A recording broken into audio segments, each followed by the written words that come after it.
ലോക്സഭയിൽ ഓപ്പറേഷൻ സിന്ദൂറിൽ ചർച്ച ആരംഭിച്ചു. ഓപ്പറേഷൻ സിന്ദൂർ ചരിത്രപരമെന്നും 100-ലധികം തീവ്രവാദികളെ വധിക്കാനായെന്നും ചർച്ച ആരംഭിച്ചുകൊണ്ട് പ്രതിരോധ മന്ത്രി രാജ്നാഥ് സിംഗ് പറഞ്ഞു. ഇന്ത്യ-പാക് സംഘർഷം അവസാനിപ്പിച്ചതിൽ അമേരിക്ക മധ്യസ്ഥത നടത്തിയെന്ന അവകാശവാദവും രാജ്നാഥ് സിംഗ് തള്ളി. വെടിനിർത്താൻ പാകിസ്ഥാൻ യാചിച്ചുവെന്നും ലോക്സഭയിൽ രാജ്നാഥ് സിംഗ്. വിവരങ്ങളുമായി ശരത് ലാലാണ് ചേരുന്നത്. ശരത് ലാൽ, ഏറെ നിർണായകമായിട്ടുള്ള ചർച്ചയാണ് ഓപ്പറേഷൻ സിന്ദൂറിനെ കുറിച്ചിപ്പോൾ ലോക്സഭയിൽ നടക്കുന്നത്. എന്തെല്ലാം കാര്യങ്ങളാണ് പ്രതിരോധ മന്ത്രി പറഞ്ഞത്? സ്വാതി, 2 തവണ തടസ്സപ്പെട്ട ചർച്ചയാണ് ഇന്ന് 2 മണിയോടെ പുനരാരംഭിച്ചത്.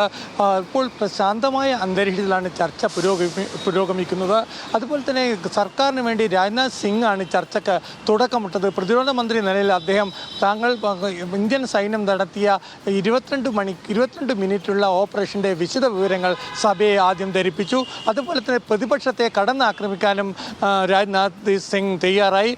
ചൈന യുദ്ധത്തിൽ ഇന്ത്യക്ക് എത്ര ടാങ്ക് നഷ്ടപ്പെട്ടു, അല്ലെ ഇന്ത്യയിൽ എത്ര സൈനിക ഉപകരണങ്ങൾ നശിപ്പിക്കപ്പെട്ടു എന്ന കണക്ക് അന്ന് പ്രതിപക്ഷത്തിലുള്ള ജനസംഘം ചോദിച്ചിരുന്നില്ല, വാജ്പേയി ചോദിച്ചിരുന്നില്ല. അത് സൈന്യത്തിനോടാണ് ചോദിക്കുന്നത്. അതുകൊണ്ട് തന്നെ അത് രാഷ്ട്രത്തിന് വേണ്ടി പോരാടി ജീവൻ ബലിതർപ്പിച്ച വ്യക്തികളാണ് സൈനികർ. അതുകൊണ്ട് അവരോട് കണക്ക് ചോദിക്കുന്നത് ഒരു ശരിയായ നടപടിയല്ല എന്ന പരാമർശത്തോടെയാണ് കടുത്ത ഭാഷയിൽ പ്രതിപക്ഷത്തെ വിമർശിച്ചത്. അതുപോലെ തന്നെ പാകിസ്ഥാന് സമാധാനത്തിൻ്റെ ഭാഷ അറിയില്ല. ലാഹോർ ബസ്സിൽ വാജ്പേയി പോയപ്പോൾ നമുക്ക് തിരിച്ചു തന്നത് കാർഗിൽ യുദ്ധമാണ്. അതുകൊണ്ട് തന്നെ ബാലക്കോട്ട് തരത്തിലുള്ള മറുപടിയാണ് പാകിസ്ഥാൻ അർഹിക്കുന്നത്. അതുകൊണ്ടാണ് ഓപ്പറേഷൻ സിന്ദൂർ എന്ന നിലയിൽ ഓപ്പറേഷൻ നടത്തിയത്.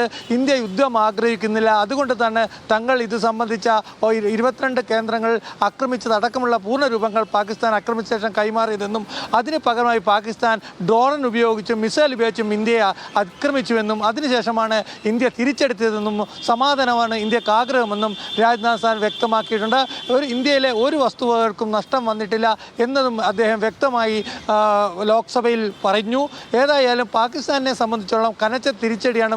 പാകിസ്ഥാൻ യാചിച്ചത് കൊണ്ടാണ് തങ്ങൾ വെടിനിർത്തിയതെന്നുമെന്ന് ആവർത്തിച്ച് വ്യക്തമാക്കാനും രാജ്നാഥ് സിംഗ് തയ്യാറായി. ട്രംപിൻ്റെ മധ്യസ്ഥവാദം പാടെ തള്ളുന്നതാണ് ഇന്ത്യൻ രാജ്യരക്ഷാ മന്ത്രിയുടെ ലോക്സഭയുടെ പ്രസംഗം. ഏതായാലും രാജ്നാഥ് സിംഗിന് മറുപടിയായിട്ട് കോൺഗ്രസിൽ നിന്ന് ചർച്ചയിൽ പ്രസംഗം തുടങ്ങിയത് ലോക്സഭാ ഉപനേതാവ് ഗൗരവ് ഗാംഗോയിയാണ്. ബി ജെ പിയും നരേന്ദ്രമോദിയും കടുത്ത ഭാഷയിൽ ആക്രമിച്ചാണ് അദ്ദേഹത്തിൻ്റെ പ്രസംഗം പുരോഗമിക്കുന്നത്. അദ്ദേഹം പറഞ്ഞത് അമിത്ഷാ കാശ്മീരിൽ 370 വകുപ്പ് പോയി, അതുകൊണ്ട് തന്നെ കാശ്മീർ സുരക്ഷമാണ് എന്ന് പറഞ്ഞു. എന്നാൽ സുരക്ഷിതരായ കാശ്മീരിലാണ് 26 കുടുംബങ്ങൾ വഴിയാധാരമായത് എന്ന് അമിത്ഷായെ ആക്രമിച്ചാണ് അദ്ദേഹം തൻ്റെ പ്രഭാഷണത്തിന് തുടക്കമിട്ടത്.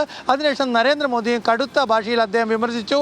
എന്തിനാണ് നരേന്ദ്രമോദി ആക്രമണം നടക്കുമ്പോൾ വിദേശത്തായിരുന്നു, ഗൾഫിലായിരുന്നു, സൗദി അറേബ്യയിലായിരുന്നു, അവിടെ നിന്ന് അദ്ദേഹം തിരിച്ചെത്തി.